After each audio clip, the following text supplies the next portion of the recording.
శ్రమ దినమున కృంగుదల సర్వసాధారణం. శ్రమ రాగానే కృంగుదల సహజంగా వచ్చేస్తుంది. The immediate response to suffering and pain and problem is depression are disturbance. వెంటనే మానసికంగా కృంగిపోతాము, మానసికంగా బలహీన పడిపోతాం.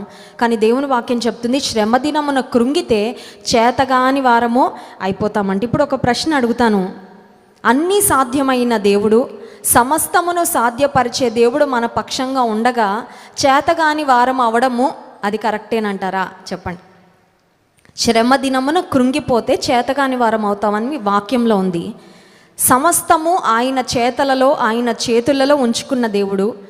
నీవు నమ్మితే నా మహిమ చూస్తావు, నమ్మిన వానికి సమస్తము సాధ్యము అని వాగ్దానం చేసిన దేవుడు మన పక్షంగా ఉండగా శ్రమ వచ్చినప్పుడు కృంగిపోయి చేతగాని వారముగా మిగిలిపోవడము అసలు మన విషయంలో దేవుని చిత్తమేనా అంటే ఖచ్చితంగా కాదు.